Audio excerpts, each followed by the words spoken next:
নতুন যারা কেক নিয়ে কাজ করেন তাদের উদ্দেশ্যে কিছু কথা বলি। আপনারা মনে করেন যে আমরা একদম মোল্ড ভর্তি কেক করি কিভাবে? অনেকে জিজ্ঞাসা করেন।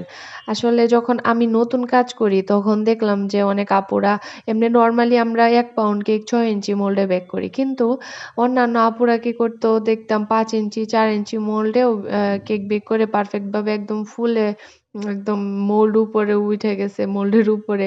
আপনারা মনে করেন যে আসলে এত ফুললো কিভাবে? আমার কেক তো ফুলে না। আসলে বিষয়টা এরকম না। আপনারা ২ ডিমের কেক ৬ ইঞ্চি মোল্ডে বেক করে দেখবেন অনেক সময় পারফেক্ট হলে কেকের এই ডিমের ব্যাটারটা তাহলে একদম ফুলে যায়।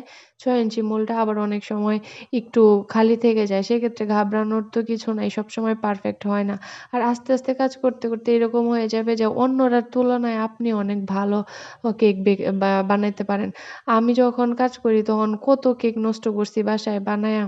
তো এরকম হয়ই। এখন একজনের অনেক ধরনের টিপস থাকতে পারে যেগুলো সম্পূর্ণ ভিডিওতে শেয়ার নাই করতে পারে। সেটা দেখে আপনি হতাশা হয়ে যদি বলেন, "আমার কেক তো পারফেক্ট ভাবে ফুলে না। আপু আপনারা কিভাবে বানান?" আসলে কেক বানানোর পদ্ধতি তো আর একেকটা একেক রকম না। আমরা যেরকম সাবজেক্ট ভিত্তিক করে পড়াশোনা করি।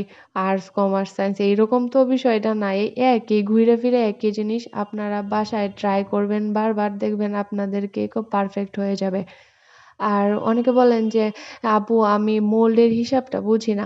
আসলে মোল্ডের হিসাবটা হইতেছে ১ পাউন্ডের ক্ষেত্রে আমরা নরমালি ৬ ইঞ্চিতে করি আর হাইট করতে গেলে ৪ বা ৫ ইঞ্চি ইউজ করি।